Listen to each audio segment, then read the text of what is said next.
Alors, revoyons rapidement la Gemara là, qu'on avait rapporté suite à la Mishnah. On relit la Gemara rapidement. La Gemara a demandé Katan, minalan des patours. Le Katan, d'où sait-on qu'il est patour, donc qu'il n'est pas concerné par cette peine de Ben Sorer ou Moré, quand bien même il se comporterait comme la Torah décrit le comportement du Ben Sorer ou Moré. D'où sait-on que s'il est Katan, s'il n'est donc pas encore arrivé à l'âge adulte et avant les premiers signes de puberté qui ont été évoqués, les deux poils, la Gemara demande, Minalan, tu demandes d'où est-ce qu'on sait qu'il est patour, qu'il est Katan Tama, mais on a enseigné la raison dans la Gemara explicitement. Dans la Gemara, on a explicitement rapporté, Shelo Ba'lichlal mitzvot, il n'est pas arrivé dans ce klal, dans ce principe, il n'est pas concerné par les mitzvot. N'étant pas concerné par les obligations, par les mitzvot, il n'est pas concerné non plus par les peines consécutives à la transgression de ces mitzvot, comme le principe général de Katan. Vetou, et encore, où a-t-on trouvé, où est-ce qu'on a vu dans la Torah par ailleurs que l'écrit a puni, c'est-à-dire que, ou dans la Torah, pourquoi postuler la question, est-ce qu'on a vu quelque part ailleurs dans la Torah qu'on punit au point qu'il y ait besoin ici, dans notre cas, d'apporter que ici, il y a besoin d'un pasouk, les miftérés pour le rendre patour. On a besoin d'apprendre qu'il y a un tour que si on envisage un chiyuv, une peine. Mais concernant un katan, il n'y a aucune raison d'envisager qu'il y ait une peine subie, puisqu'on n'a jamais vu ça dans la Torah concernant un katan. Et par conséquent, pourquoi est-il nécessaire ici chez nous d'enseigner, de déduire que étant katan, il est patour? Donc la Gemara venait donner une grille de lecture, venait réexpliquer quelle était l'intention de la question. Nous, on a dit la chose ainsi, on a dit, c'est-à-dire quelle était la raison de cette question, d'où sort ce tour du katan. C'est parce que Atou ben sorer umoré al cheton et rag, est-ce que le ben sorer umoré sur sa faute al cheto, sur sa faute, Nerag, il est tué, est-ce qu'il est exécuté par rapport à ce qu'il a fait? Al-Shem Sopho Nerag, c'est par rapport Al-Shem, alors littéralement, sur le nom Sopho de sa fin. C'est-à-dire, c'est en prévision de ce qu'il adviendra par rapport à son comportement présent et qui nous laisse donc présager de façon, semble-t-il, certaine. C'est par rapport à ça que Nerag qu'il est exécuté.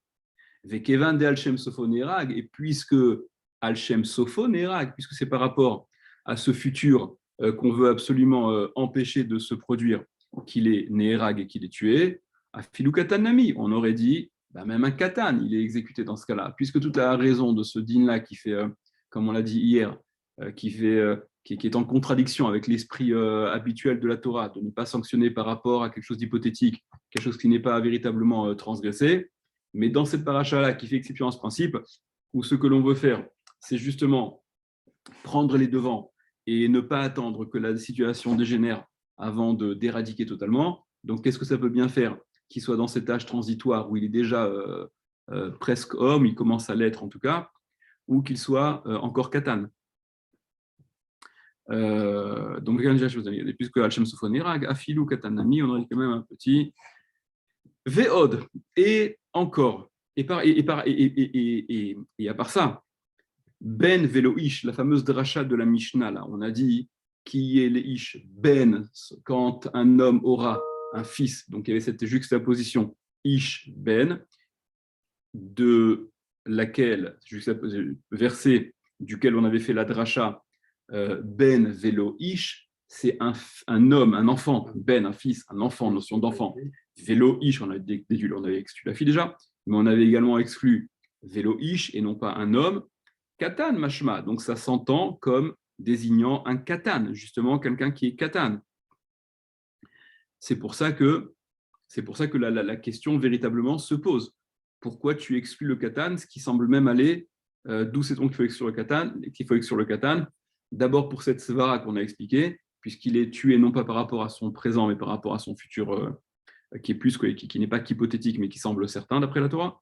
Et puis par ailleurs, la dracha même, elle semble indiquer que c'est du ben, notion de katan de petit, dont il est question. Amar Rav Yehuda, Amar Rav, il a dit Rav Yehuda au nom de Rav, des Amar Kra, parce qu'il a dit le verset, donc la Torah a formulé, Qui est les Ish Ben, quand la Torah elle formule lorsqu'un homme aura un fils, donc c'est la fameuse expression dont je vous ai parlé et que je vous ai dit de retenir, Ben Asamour Ligurato Shel Ish, ça, la juxtaposition de ces deux termes-là, Ben et Ish, elle vient te dire que c'est le fils, l'enfant, qui est Samour proche, Ligvurato Shel Ish, à la force du Ish, de l'homme, qui est donc dans cette période transitoire où il devient adulte. Alors, au regard de la Torah, comme Rachid l'avait dit, vous vous souvenez, hier on a vu ça dans Rachid, que dès l'apparition de ces premiers signes de puberté, là, de ces deux premiers poils, pour toute la Torah, il est considéré comme un Ish, comme un homme. Concernant le Ben Sorer Moré, c'est une période qui s'étend depuis l'apparition de ces premiers signes de puberté jusqu'à la fameuse, voilà, son anatomie qui va être modifiée avec sa pilosité qui va être plus importante. Et cette période-là, c'est ce qu'on appelle donc où il est Samour Ligvurato Shel Ish, il est proche de la Gvura, de la force, il entre vraiment, véritablement dans la force de l'âge, enfin la force de l'âge, d'âge adulte. Hein, à peu près 3 mois. Exactement, et on verra par la suite que c'est limité à 3 mois de toute manière. C'est au maximum 3 mois, ça veut dire. On a dit dans la Mishnah, Ve'achiakif Zakan Atarton, et jusqu'à ce qu'il entoure Zakan Atarton, donc la barbe inférieure. D'accord, encore une fois, si vous vous rappelez, c'était la façon plus élégante de formuler. C'est ce que la Mishnah disait, n'est-ce pas? C'était que Dibur Chamim Bilshon Nekia. Les Chamim, ils ont parlé Bilshon Nekia de façon plus propre. Tane Rabbi Chia, il a enseigné Rabbi Chia Ad Sheyakif Atara. Donc, cette expression de la Mishnah, jusqu'à ce qu'il l'entoure, que comme si cette barbe inférieure, elle, yakif, l'akif, c'est entouré. Donc Rabbi Chia est venu enseigner, préciser, c'est Hachi Yakif Atara, jusqu'à ce qu'elle l'entoure. Atara, ça fait référence donc, à la Mila, au Éver, aux membres. C'est de ça dont il s'agit, qui doit être entouré. Qui a Ravdimi Amar, et quand Ravdimi est venu, quand on dit qu'il est venu, c'est quand il est venu d'Israël en Babel, Amar, il a dit, ça veut dire quoi? Akafat guide, vélo akafat abetsim. C'est le fait d'entourer le guide, donc le guide c'est le membre, vélo akafat abetsim, et non pas entourer, betsim c'est ce qu'on, là aussi, betsim ça veut dire les œufs. Vous comprenez l'image à quoi elle fait référence exactement, donc c'est les testicules, c'est là. Et apparemment le système pileux, il est plus tardif au niveau de la bourse qu'au niveau de ce qui entoure le membre à proprement parler. Donc Ravdimi est venu préciser que la akafa, ce qui va entourer, ce qui va venir, cette pilosité-là, elle concerne le guide et non pas la bourse. Ok, voilà, c'est jusque-là que ça va. Et au-delà de ça, il est déjà sorti de cette période pendant laquelle il peut être fait ben sorer ou moré. D'accord, donc même si voilà, au niveau de la bourse, c'est pas encore développé, enfin, il n'y a pas ce système pileux, mais que c'est déjà fini au-dessus, ça y est, il a passé le cap, il est plus concerné par cette règle-là. Amar Afriza dit Afriza, Katan Sheholid, le Katan, le petit, Sheholid, qui a enfanté, En Benona Ben Sorer ou Moré, son fils ne sera pas rendu Ben Sorer ou Moré. On va expliquer après. Chez Nehemar, selon ce qui est dit, qui y est Leish Ben, lorsque sera Leish à un homme, Ben un fils, Leish Ben, vélo leven Ben, à un homme, il est question d'un fils, et non pas à un fils, c'est-à-dire un katan, qui aurait lui-même un fils. Alors, déjà, vous comprenez que là, ça considère, et ce que la Gemara va relever juste après, ça part du principe, de l'hypothèse, qu'un katan, que celui qui n'est pas encore adulte, il est raoui léholide. Il pourrait, en théorie, enfin pas en théorie, en pratique,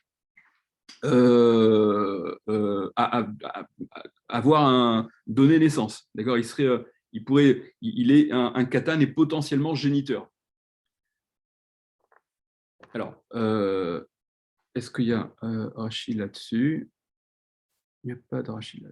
Attends. Ouais, non, il n'y a pas encore aussi. Ok, mais on continue un petit peu. Alors, l'Agmara s'étonne et dit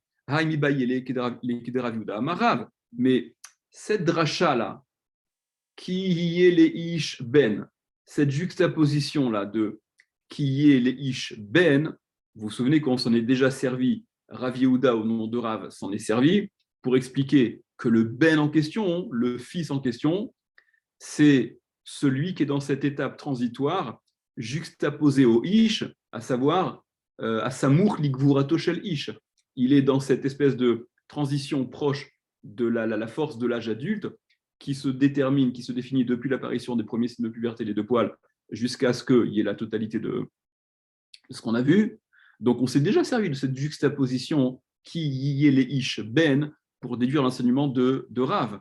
Comment toi, qui c'est qui parle, Rav Rizda, tu peux venir déduire de de ce même verset, de cette même juxtaposition, semble-t-il, une halakha qui n'a rien à voir, que qui y est les ish ben, lorsqu'un homme aura un fils, et non pas un fils aura un fils, non pas lorsque sous-entendu, c'est un homme à l'âge adulte dont la Torah parle, qui aurait un fils, et que ce fils-là, il pourrait être concerné par le statut de Ben Soer ou Moré, ce qui vient exclure qu'il y ait les ish ben, que ce ne soit pas qu'il y ait les ben. Lorsqu'un ben, un enfant lui-même, aura un fils, ça la Torah n'en parle pas. Donc le fils qui serait né de ce garçon avant d'être adulte ne sera jamais concerné par le statut de Ben Soer ou Moré. La dracha, elle a déjà été faite. Il y a un principe, hein. Normalement, on ne fait pas plusieurs drachotes différentes d'une même source. D'accord? On a vu ce truc-là déjà? Ok. Répond la Gemara, Imken, si le pasouk il venait enseigner, comme il dit Rav Yehuda, hein, au nom de Rav, les makra, il aurait dû dire le verset, qui est ben les ish. Alors c'est un peu de la grammaire hébreu là, dans laquelle la Gemara elle rentre là, qui est ben les ish lorsqu'aura un fils à un homme. C'est-à-dire que en formulant qui est ben les ish lorsqu'il y aura un fils à un homme, enfin en français c'est pas correct de formuler comme ça, en français on dit quelqu'un qui a l'âge adulte, qui a un garçon. Non, attention. Là, ce qu'il est en train de dire, c'est que s'il fallait comprendre que le sens de la dracha, elle est comme ce que Rav Yehuda dit au nom de Rav, en l'occurrence, que ce n'est que dans cette période-là où le ben, il est samour li gvurato shel ish, il est proche de la gvura, de la force de l'homme, donc c'est cette période transitoire-là, la Torah aurait mieux fait de formuler avec cette inversion-là. Non pas qui est les ish ben, lorsque un homme aura un fils, mais qui y est ben les ish, lorsqu'un homme, il sera les ish. Regardez ce que ça signifie. Regardez. Regardez Rashi, la troisième grande ligne dans Rashi en bas. Imken, les makra ben les ish. Que disent le verset aurait dû dire, si c'était comme Rav Yehuda au nom de Rav, ben les ish, un homme a un fils. Des mashma shapir, que là ça s'entend bien, ça se comprendrait bien.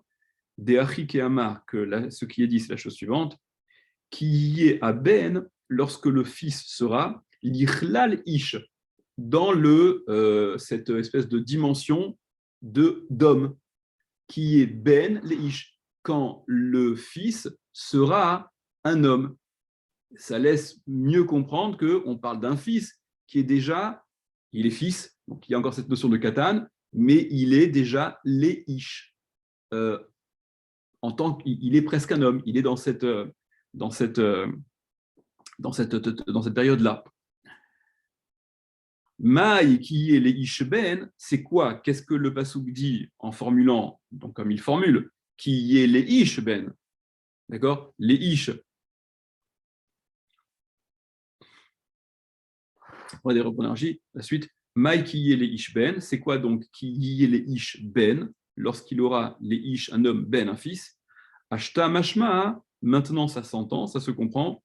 Kesheyi les ish, qu'un homme aura ben, un fils, des Haï Ish, parce que ce Ish-là, cet homme-là, a Avot Kae, il s'applique sur le statut de père, qui est les Ish Ben. Lorsque un Ish, un homme, un adulte, il aura un fils, Velim Ote, des Beno Shel Katan, et ça vient donc exclure que le fils du Katan, puisque le Katan, il n'est pas Ish, donc qui est les Ish, c'est lorsqu'un homme, il aura Ben, un fils, ça vient donc exclure le Ben lui-même, le Katan, qui aurait un fils, Patour Léolam, que lui, il est Patour. Il est Patour parce que celui qui naîtrait, parce qu'il ne serait pas né dans ce contexte dont la Torah parle, ce contexte cadre que la Torah a fixé, en l'occurrence, un enfant né d'un homme.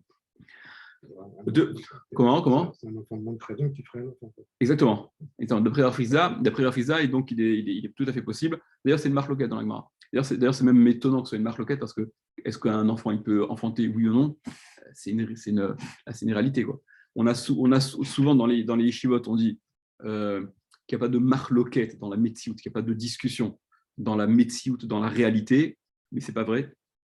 C'est-à-dire que, enfin, c'est dans les yeshivot, c'est une erreur qui est dite, qu'on entend souvent, de vouloir croire qu'il n'y a jamais de marque loquette dans la metsiout ou dans la réalité, parce que c'est vrai que par définition, la réalité, regarde, t'as qu'à voir. La réalité tu ne peux pas nier la réalité.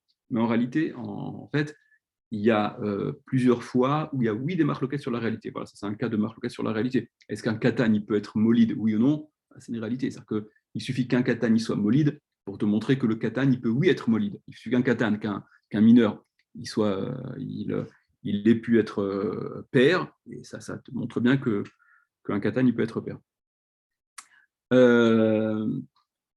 Donc, Maï qui est les ish, donc c'est quoi? C'est quoi qui est les ish ben? Revenez à la Gemara.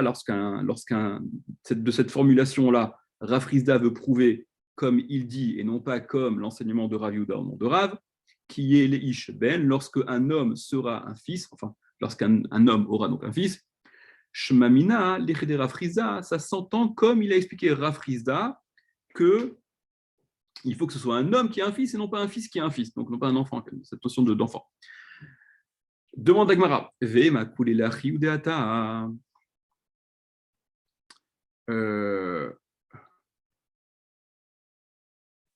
Ouais.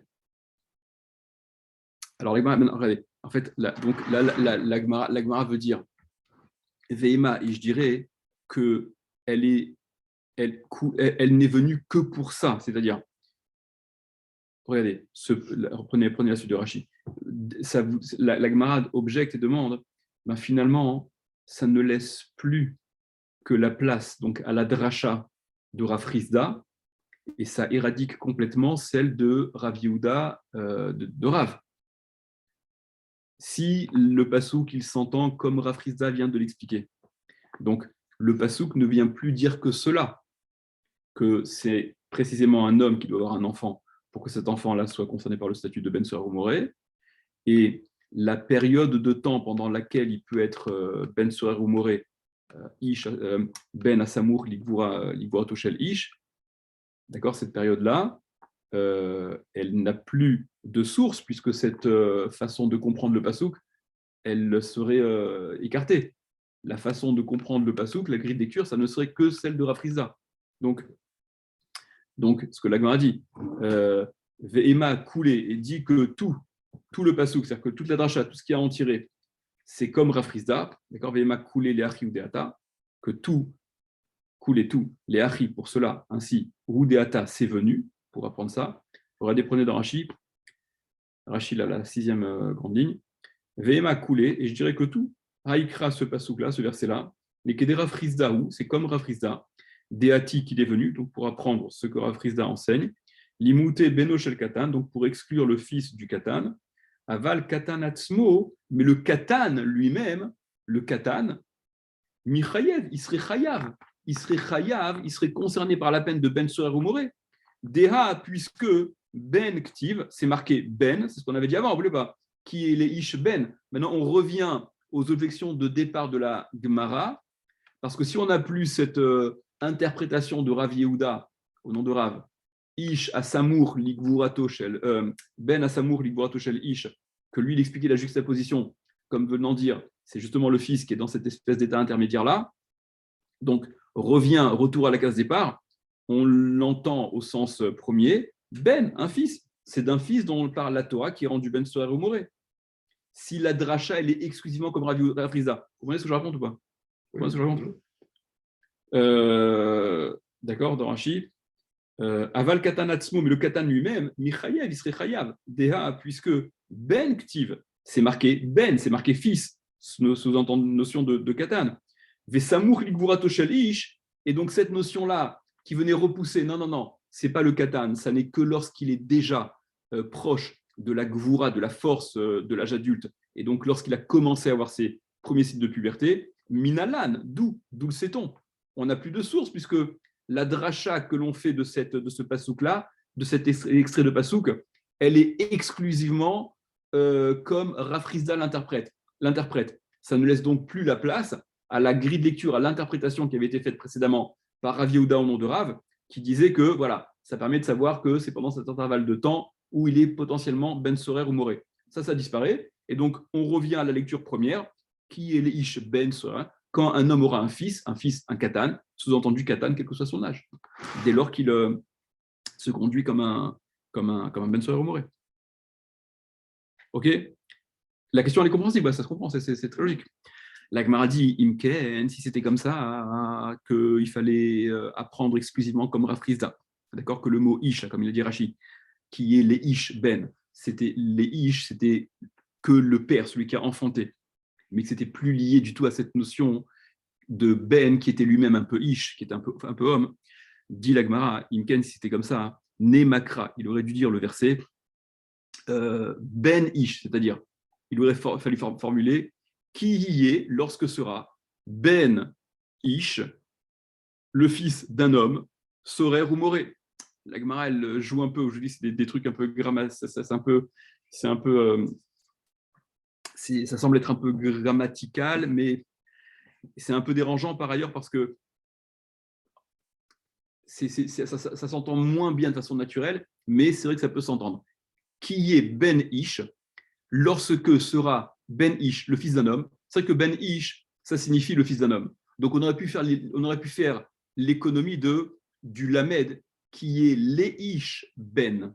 C'est-à-dire qu'il y a deux différences. C'est non pas Ben Ish, mais Leish Ben. Maï Leish Ben, c'est quoi cette formulation-là? Leish Ben, la formulation qu'on a en l'occurrence dans la Torah.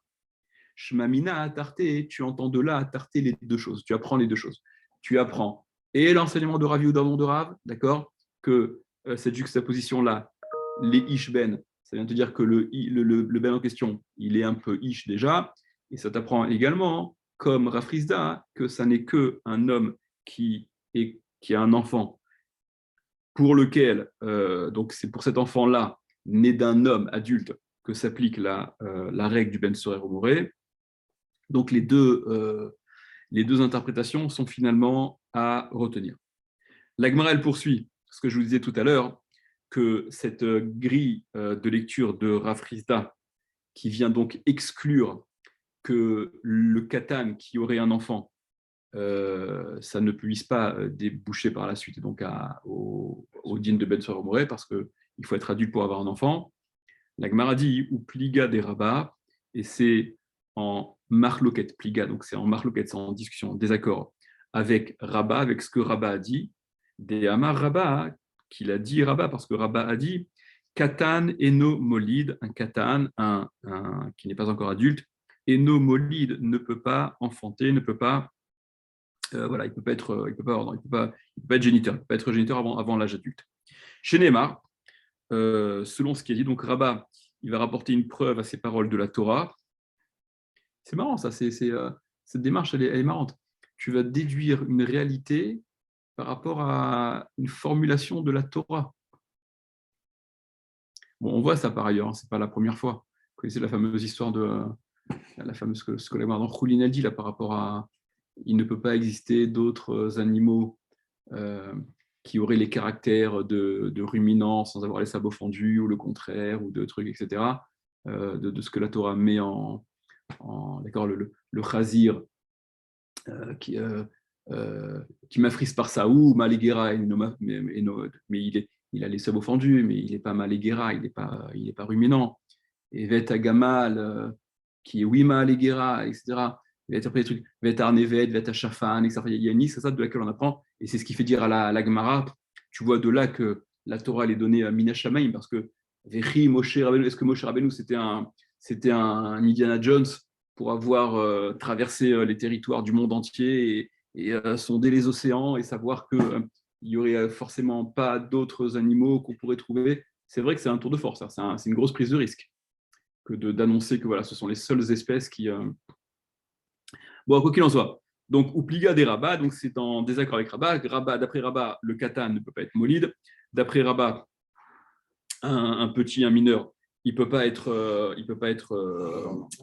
enfant. Chez Nehemar, selon ce qui est dit, alors le pasouk que la Gemara elle ramène là, c'est un pasouk qui concerne le voleur qui a juré, il a volé, on lui revendique l'objet volé, il va mentir, et ensuite il va regretter, il va reconnaître avoir, bon, non seulement avoir volé dans un premier temps, mais avoir juré à faux en plus. Donc c'est marqué là-bas. Alors, je vous lis le pasouk dans sa totalité, là, il y a le pasouk dans la marge. Voilà, regardez.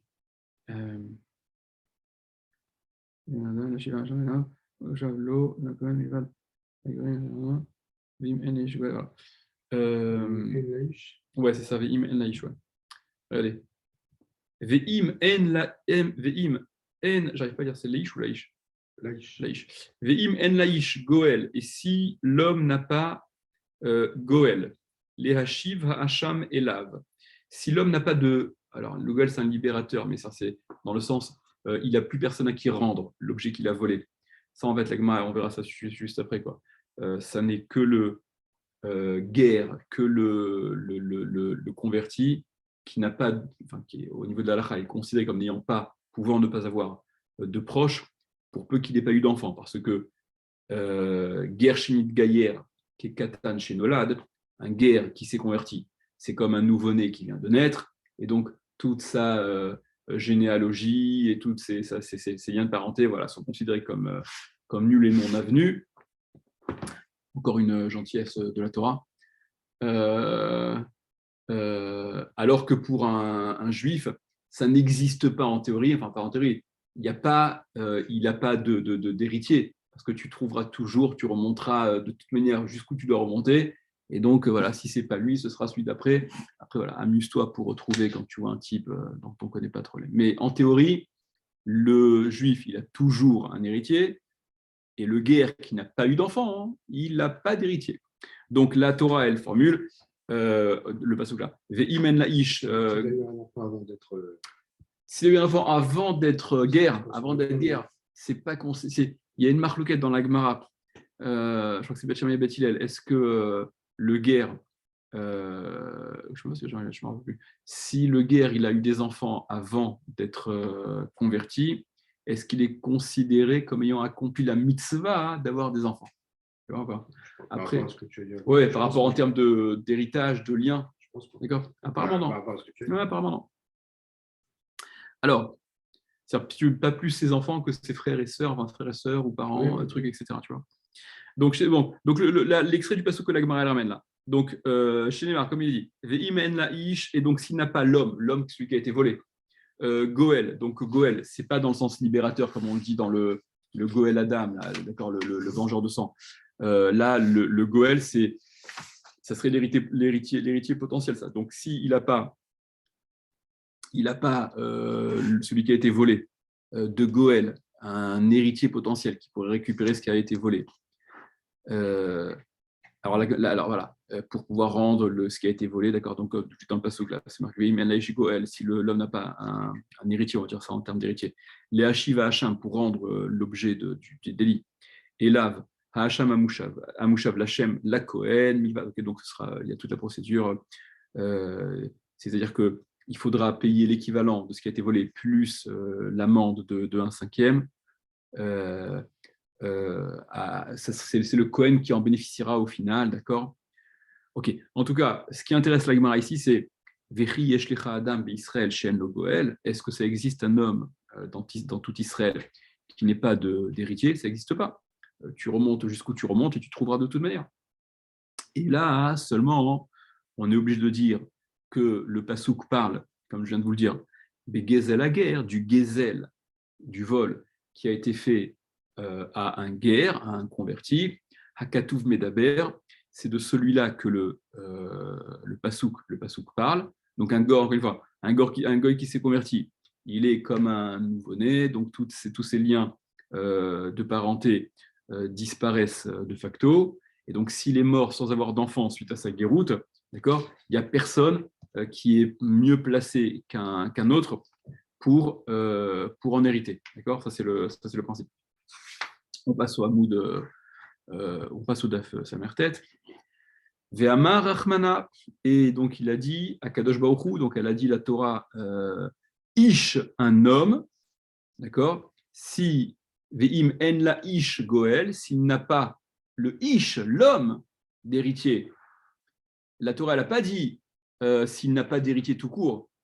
Donc tu vois que Ish, c'est un Ish, un homme, un adulte, Atat Sarich Larzor Alav, pour lequel tu as besoin d'aller chercher et de t'assurer qu'il n'a pas d'héritier.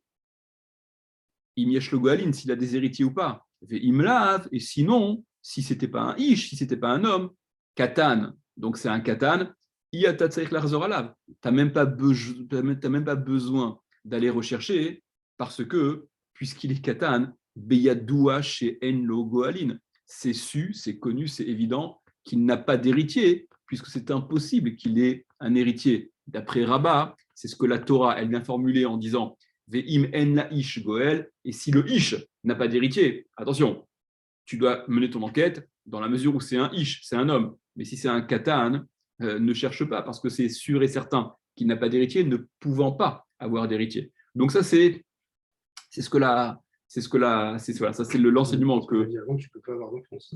c'est Rabat qui veut le déduire de la formulation de ce que la Torah a dit à ce niveau-là, de cette façon-là.